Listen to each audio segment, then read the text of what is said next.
Halo Sobat Channel Indomiliter.com. Melanjutkan kisah tentang KRI Rian. Bila pada video kami terdahulu mengupas tentang meriam raksasa B38 pattern kaliber 152 mm, maka kembali ke kilas balik tentang KRI Rian yang legendaris. Dalam beberapa foto klasik tentang momen di kapal penjelajah tersebut, terlihat adanya helikopter yang mendarat di dek bagian belakang atau buritan pada kapal berbobot 16.000 ton itu. Lalu yang menjadi pertanyaan, jenis helikopter apakah yang sempat mendarat di KRI Rian? Dari penampakannya, tak sulit untuk mengetahuinya bahwa yang dimaksud adalah Alouette II, helikopter milik Pus Penerbal yang kala itu didatangkan langsung oleh Indonesia dari Prancis. Tidak diketahui persis misi Alouette II di KRI Rian, namun besar kemungkinan helikopter itu digunakan untuk mengantarkan rombongan VVIP saat melakukan tinjauan ke kapal perang.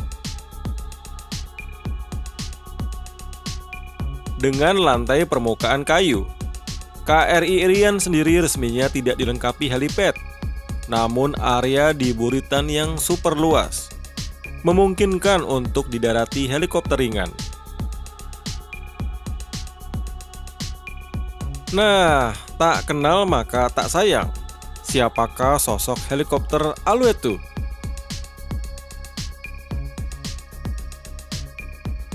Di dekade 50, 60, sampai 70-an, nama helikopter capung buatan Aerospatiale ini sangat mendunia.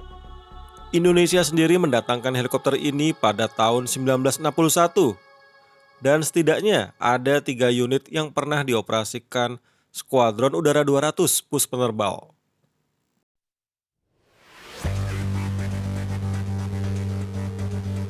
Walau digunakan oleh TNI AL atau dahulu ALRI, Alouette II tak dirancang untuk membawa senjata ofensif. Keberadaannya di Pus Penerbal lebih mengedepankan sebagai helikopter latih. Sifatnya yang multi-role dan ringan menjadikan Alouette II laris digunakan untuk kebutuhan sipil dan militer.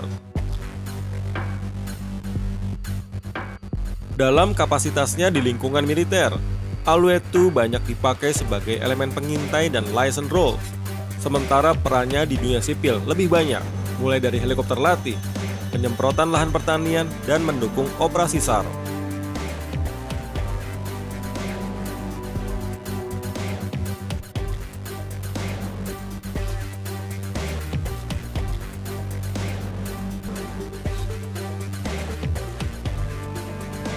Meski kemudian Aerospatiale merilis varian yang lebih modern dan lebih kuat, yaitu Alouette III, rentang produksi Alouette II terbilang panjang, mulai dibuat pada 1956 dan produksi terakhir pada 1975.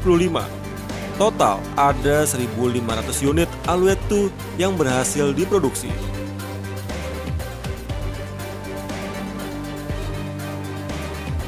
Dari beragam versi yang pernah dibuat, versi terakhirnya adalah SA-315B yang dirilis tahun 1971. Helikopter ini punya kemampuan terbang lebih tinggi, yaitu 5.400 meter.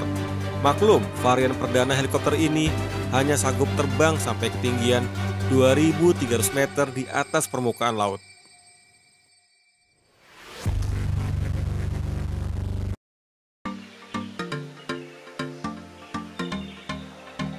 Alouette II diawaki oleh 1 orang pilot dan dapat membawa 4 penumpang. Helikopter ringan ini punya panjang 9,6 meter, tinggi 2,75 meter, dengan diameter rotor mencapai 10,2 meter.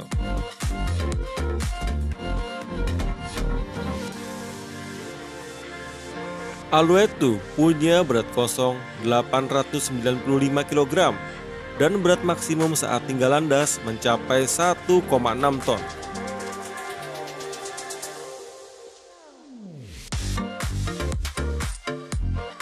Dengan mesin turboshaft tunggal Turbomeca Astazu, helikopter ini dapat melesat dengan kecepatan jelajah 170 km per jam dan kecepatan maksimum 185 km per jam.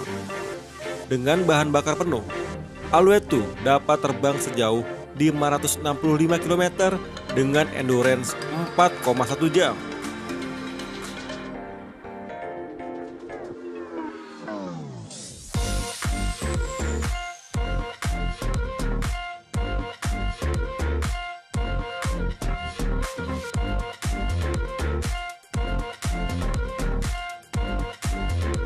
Meski seolah terlupakan oleh kaum milenial, namun tak sulit untuk melihat sosok asli dari Alouette 2.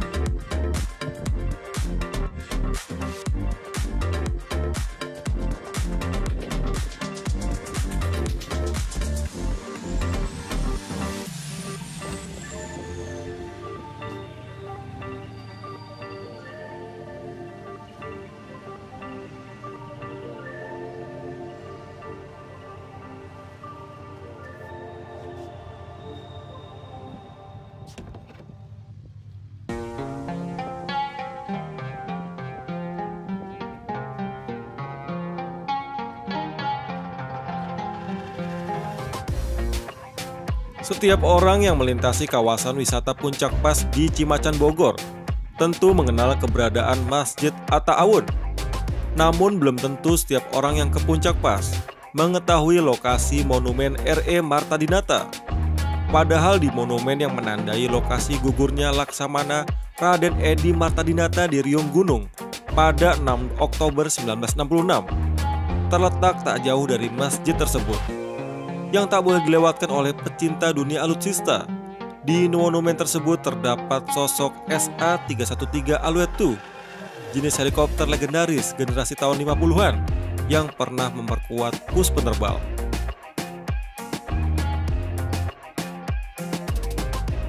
Berdasarkan catatan sejarah, dalam rangka menyambut hari ulang tahun ABRI ke-21, Laksamana R.E. Marta Dinata kembali ke Indonesia mendampingi 3 tamu dari Pakistan, yaitu Kolonel Laut Maswar bersama istri, serta Nyonya Rauf, istri dari Deputi 1 Kepala Staf Angkatan Laut Pakistan.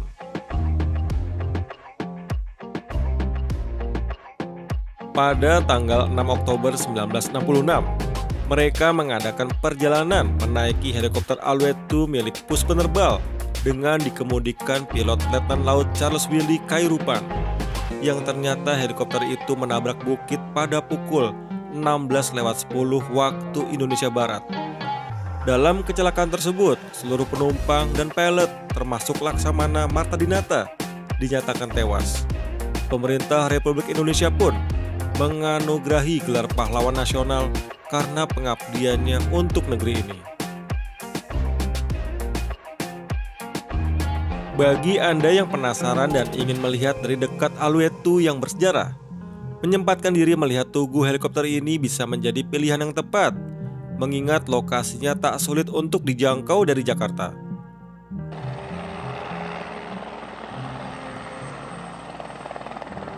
Sekian dulu bedah sejarah alutsista Indonesia tempo dulu. Semoga jejak sejarah ini dapat bermanfaat bagi kita semua. Seperti kata Bung Karno, bangsa yang besar adalah bangsa yang menghargai akan sejarahnya. Dan bila Anda suka video ini, jangan lupa di like dan subscribe ya. Sampai jumpa pada video kami berikutnya. See you!